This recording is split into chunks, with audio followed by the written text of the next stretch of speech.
चष्मा खरेदी करा लोनवर। स्पेक्ट्रोमार्ट ऑप्टिकल्सची धमाकेदार ऑफर। सिंधुदुर्गात प्रथम चष्मा लोनवर खरेदी करण्याची सुविधा। Spectromart Opticals, Sunrise Tower, Mahadik compound, Naradwe फाटा, कणकवली। गोगटे सांस्कृतिक भवन, आपला बाजार समोर, Damsande, Devgad road. Mobile 841201 9084 96 73 73 64 59। Bajaj finance, अटी आणि शर्ती लागू। फेस्टिवल ऑफर, चष्मा फक्त 599 रुपये पासून पुढे, गॉगल 199 रुपये पासून पुढे। अनुभवी नेत्र चिकित्सक, प्रोग्रेसिव्ह लेन्स, मुलांच्या ऑनलाईन अभ्यासासाठी ब्ल्यू ब्लॉक लेन्सेस आणि सोल्युशन्स। विक्रीनंतर चष्म्याचे रिपेरिंग आणि मेंटेनन्स मोफत। आमच्या सर्व्हिस शाखा सावंतवाडी, मालवण, वैभववाडी, बांदा, शिरोडा, आरोंदा। 10 जनपदच्या अधिकृत पगारी नोकर त्यांचे झालेले हुजरे आणि गुलाम संजय राजाराम राऊत आणि त्याचा मालक यांनी राज्यकर्त्यांना, सत्ताधाऱ्यांना, महायुतीच्या आमच्या नेत्यांना दिल्लीचे ताटाखालीचे मांजर बोलणं म्हणजे हा फार मोठा जोकच झालाय 2024 चा। सकाळची चहा प्यायची काय कॉफी प्यायची हे दिल्ली आणि 10 जनपदच्या आदेशाशिवाय जे करत नाहीत त्यांनी दुसऱ्यांवर बोट ठेवायचं हे फार मोठं आश्चर्य वाटण्यासारख्या गोष्टी आहेत। आता आजच्या सकाळच्या पत्रकार परिषदेमध्ये म्हणजे काँग्रेस आपल्या न्याय यात्रेमध्ये ह्याच्यामध्ये व्यस्त आहे म्हणून उद्धव ठाकरे त्यांच्यासाठी फोनाफोनी करतायत, नितीश कुमारांना फोन केलाय आणि अन्य लोकांना ते जुळवाजुळवी करतायत। म्हणजे आता 10 जनपद मध्ये 2 नवीन कारकून त्यांनी नेमलेले आहेत असं दिसतंय। आज सामन्याच्या अग्रलेख मध्ये पण म्हणजे चाटण्याचा उच्चांक काय असतो हे कोणाला अनुभवायचं असेल तर आजच्या सामन्याचा अग्रलेख पाहायचा। ज्या काँग्रेस पक्षाने पहिल्या दिवसापासून ते आतापर्यंत प्रत्येक क्षणाला राम मंदिराला विरोध केला, ज्यांनी रामाच्या अस्तित्वालाच प्रश्नचिन्ह निर्माण केला, त्यांना राम मंदिराचे श्रेय देणं म्हणजे हिंदू धर्माशी गद्दारी करण्यासारखा विषय आहे। ज्यांनी आमच्या देवी देवतांच्या अस्तित्वाला प्रश्नचिन्ह निर्माण करतात, तुम्ही त्यांना आमच्या मंदिराच्या निर्माणाचा श्रेय देत असाल तर तुमच्यासारख्या चायनीज मॉडेल हिंदूंची हिंदू धर्माला गरज नाही। यापेक्षा अधिकृत त्या काँग्रेसच्या सेवा दलची टोपी घाला आणि राहुल गांधी आणि सोनिया गांधीच्या समोर ते सलाम ठोकण्यासाठी तिथे उभे व्हा। एवढा सल्ला मी उद्धव ठाकरे आणि संजय राजाराम राऊतला देतोय। म्हणून परत कधी काँग्रेसला राम मंदिराचे श्रेय देण्याची हिंमत या संजय राजाराम राऊतनी करू नये। तू तुझ्या पगारापुरतेच बोललाच पाहिजे, तुझ्या लायकीपुरताच बोलला पाहिजे। कारण का काँग्रेसनी काही दिवसा अगोदर उद्धव ठाकरेला जे तुझ्या फोन करून तुझी तक्रार केली, तुला तुझ्या नावाने तंबी दिली, त्यामुळे हातभार फाटले असल्यामुळे आजचा काँग्रेसवर अग्रलेख सामन्यामध्ये लिहिलेला आहे। महानंदा डेअरीवर मोठं राजकारण आणि परत एकदा गुजरातला पळवला, हे घालेले रोज बातम्या अफवा पसरवण्याचं काम तो बेबी पेंग्विन असो किंवा संजय राजाराम राऊत असो यांचा धंदाच झालेला आहे। ना तो पाणबुडीचा प्रकल्प गुजरातला गेलाय, नाही महानंदाच्या बाबतीमध्ये अशी काही चर्चा आहे. पण तुम्हाला अदानी समूह चालत नाही, पण तुझ्या मालकाला आणि आदित्य ठाकरेला रोमिंगखेडा चालतो, पुंडे पारेख चालतो, राहुल गोम्स चालतो. हे सगळे तुम्हा लोकांना अमराठी चालतात. नंदकिशोर चतुर्वेदी चालतो. संध्याकाळी 7:30च्या ग्लास पुसण्यासाठी तुम्हाला तेव्हा गुजराती समाजावर काय हरकत नाही. त्यांचे ग्लास पुसत पुसत तुमचे संध्याकाळ निघते. मग आता सकाळी उठून तुम्हाला गुजरातवर आक्षेप घेण्याचा काय अधिकार आहे? म्हणून उगाच आमच्या राज्य सरकारवर टीका करण्याचा म्हणून करू नका. महानंदा असो, महालक्ष्मी रेसकोर्स असो, आता विकासाची जबाबदारी ही महायुतीच्या सरकारवर आहे. जी वर्षानुवर्ष हे उद्धव ठाकरे आणि त्याचं हे कुटुंब मुंबईचा जो विकास करू शकले नाही, ते आमच्या महायुतीचं सरकार करून दाखवेल, एवढा मी विश्वास मुंबईकरांना देतो. धन्यवाद.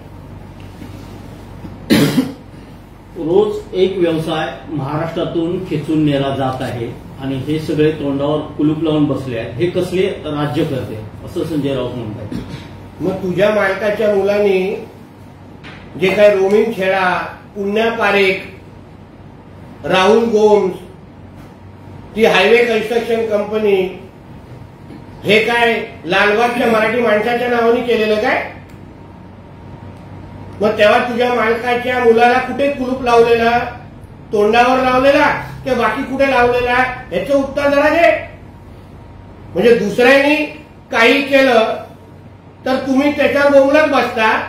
तो तुझ्या मालकाचा मुलगा नाईट लाईफच्या नावाने पूर्ण मुंबईच्या 7-12 या पुन्हा पारेख आणि रोमिंगखेडा आणि अन्य लोकांच्या नावाने करत जो बसलेला, त्यावर तुला बोलण्यासाठी तुझी हिंमत नाही. आज अंगणवाडीचा लाखोंचा मोर्चा निघतोय. संजय राऊत म्हणतात त्यांची वर्षानुवर्ष ती मागणी होती. उद्धव ठाकरे मुख्यमंत्री असताना त्यात त्यांनी लक्ष घातलं, मात्र कोविडमुळे काही करता आलं नाही. त्यामुळे आज उद्धव ठाकरे 3 वाजता त्या मोर्चामध्ये कोविडच्या नावाने तुम्हाला भ्रष्टाचार करायला जमला. कोविडच्या नावाने लोकांची लूटमार करायची जमले. कोविडच्या नावाने तुझा मुलगा उद्धव ठाकरेचा एक मुलगा रात्री दारू पीत बसायचा, पण तुम्हाला अंगणवाडी सेविकांचा प्रश्न सोडवायला जमला नाही. पण ह्याच अंगणवाडी सेविकांना न्याय आमचं महायुतीचं सरकार निश्चित पद्धतीने देईल. लोढा साहेब जेव्हा या खात्याचे मंत्री होते तेव्हा त्यांनी योग्य निर्णय अंगणवाडी सेविकांसाठी घेतलेले. आणि आता जे काही उर्वरित न्याय देण्याचे विषय आहेत ते आमचं महायुतीचं सरकार, आमच्या आदिती तटकरेताई या निश्चित पद्धतीने देतील. त्यासाठी आम्हाला त्या उद्धव ठाकरे नावाच्या विदूषकाची गरज नाही. स्वतः मुख्यमंत्री असताना काय करायचं नाही, तेव्हा कोविडच्या नावाने भ्रष्टाचार करत बसायचा. तेव्हा ह्यांना अंगणवाडी सेविका किंवा खिचडी चोरीच्या नावाने त्या बिचाऱ्या कामगारांचे खिचडी चोरीचे पैसे खायचे. आणि आता मोठं भाषण द्यायला उभं राहत आहे. जेव्हा अधिकार होते तेव्हा करून दाखवायचे ना. बोला. हिट अँड रन बद्दल संजय राऊत असं म्हणतात, जेव्हा चर्चा घडवून न आणता असे कायदे होतात त्यावेळेला जनतेचा असा उठाव होतो. जनतेबरोबर आमची योग्य संवाद आहे, म्हणून जनतेचं ऐकूनच आम्ही काल रात्री ते पाऊल उचललेलं आहे. शेवटी जनतेच्या हितासाठीच काम करणारं आमचं केंद्र आणि राज्य सरकार असल्यामुळे जे कायद्यामुळे जनतेचं आयुष्य वाचेल, मी परत सांगतो, त्या हिट अँड रन कायद्याचं उद्दिष्ट योग्य होतं. याचं कारण असं आहे, फक्त 2022 मध्ये एका वर्षामध्ये 47,000 लोक हिट अँड रनच्यामुळे त्यांचा जीव गमवला लागलेला. पण तरीही आमचं सरकार पारदर्शक सरकार आहे, लोकशाही मूळ सरकार आहे, जनतेचं ऐकणारं केंद्र सरकार असल्यामुळे काल त्यांचं ऐकल्यानंतर त्या निर्णयावर त्यांनी स्थगिती किंवा त्याच्यावर निर्णय घेतलेला आहे. पण जनतेचं आयुष्य वाचवणं ही आमची प्राथमिकता असल्यामुळे योग्य तो निर्णय घेतील पुढे जाऊन. सिंधुदुर्गातील पाणबुडीचा प्रकल्प गुजरातला घेण्यामागे आदित्य ठाकरेंचं तुम्ही नाव घेत असाल तर सामंत म्हणजे उदय सामंत यांच्यासारखा निर्बुद्धी मंत्री कोणी नसेल असं विनायक राऊत म्हणतात. पण आदित्य ठाकरे सोडून त्याचा कोण जबाबदारच नाही.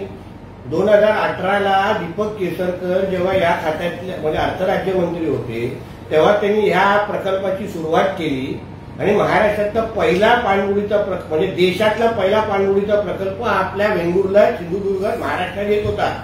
पण त्यानंतर तो नाकारता एक पर्यटन मंत्री आपल्या राज्याला मिळाला ज्यांनी मुंबईची नाईट लाईफ सोडून पर्यटन त्याला कळलंच नाही आणि त्या नाकारतेमुळे 2.5 वर्ष महाविकास आघाडीचं सरकार असताना त्या प्रकल्पाला काही चालना भेटली नाही. याचा जबाबदार आणि याचा मुख्य विलन हा आदित्य ठाकरेच आहे. तो विदूषक कॉमेडियन दिसला असला तरी पण त्या चित्रपटामध्ये तो विलनच आहे. म्हणून ह्याचा कोणच दुसरा विलन नाही, फक्त आदित्य ठाकरे आहे. आणि कुठलाही प्रकल्प कुठे गेला नाही. त्या खासदारालाच आता घरी स्थलांतर करण्याची परत कलिंगाला स्थलांतर करण्याची वेळ आलेली आहे. म्हणून चाटण्यापेक्षा तुझ्या आदित्य ठाकरेला पर्यटन मंत्री असताना ना थोडी चावी फिरवली असती ना तर आज गुजरातच्या अगोदर आपल्या महाराष्ट्रात तो प्रकल्प उभा राहिला असता. लोकांसमोर विविध योजना घेऊन जाणारा विकसित भारत यात्रा आहे. याला वारंवार उभाटा सेनेकडून आणि इतरांकडून विरोध होतो आहे. काय कारण का बुडाखाली मिरची लागलेली आहे. स्वतः करू शकले नाही आणि आदरणीय मोदीजींनी गेली 10 वर्ष ज्या भारताला एक विकसित भारत म्हणून महासत्ता बनवलं आहे ह्याला एका गोष्टीचा अभिमान वाटला पाहिजे की आपला देश आज एक विकसित देश म्हणून पुढे येतोय. याबद्दल अभिमान जो वाटला पाहिजे. यापेक्षा पाकिस्तानची भूमिका आज हे उभाटावाले चांगल्या पद्धतीने राबवत आहे. म्हणून ज्या पद्धतीने मोदी द्वेष पाकिस्तानमध्ये दिसतो तोच द्वेष तुम्हाला आता उभाटा सेनेमध्ये दिसायला सुरू झालेला आहे. म्हणून हे पाकिस्तानीपेक्षा कमी नाही. साहेब, मुख्यमंत्री सिद्धरामय्या हेच आमचे राम आहेत असं विधान कर्नाटकातील काँग्रेसचे नेते एच अंजने यांनी केलंय. त्यामुळे मोठा वाद निर्माण झालाय.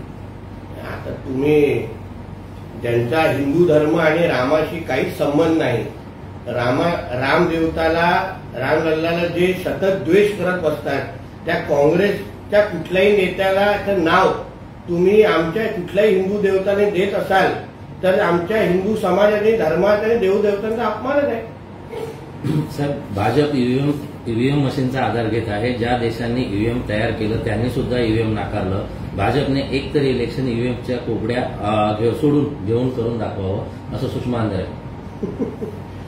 सुषमा अंधारे ताईने पहिले तरी एक सरपंचाची तरी निवडणूक लढवावी, मग आपण पुढे मोठ्या मोठ्या बाता करू. म्हणून सुषमा अंधारे ताई किंवा ह्या आमचे संजय राजारामराव हे निवडणूक न लढवलेल्या शाळेतले विद्यार्थी आहेत. म्हणून त्यांनी निवडणुकीवर भाष्य करू नये असं मला वाटतं.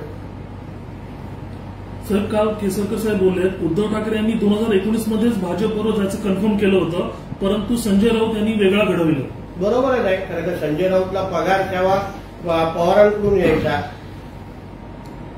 म्हणून केसरकर जे बोलतात ती वस्तुस्थिती आहे. कारण का त्यांनी उद्धव ठाकरेची तयारी होती पण हा फितूर निघाला असल्यामुळे हा विकला गेला असल्यामुळे आज महाराष्ट्राची अशी परिस्थिती आज आपल्याला बघायला मिळते. म्हणून उद्धव ठाकरेंनी धृतराष्ट्राच्या भूमिकेतून बाहेर यावं, नाहीतर उरली चुरली उभाटा पण गुंडाळण्याची वेळ हा संजय राजारामराव त्याच्यावर आणेल.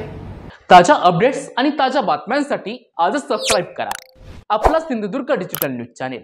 लाईक करा, शेअर करा, कमेंट करा आणि महत्त्वाचं म्हणजे बेल आयकॉनला क्लिक करायला विसरू नका.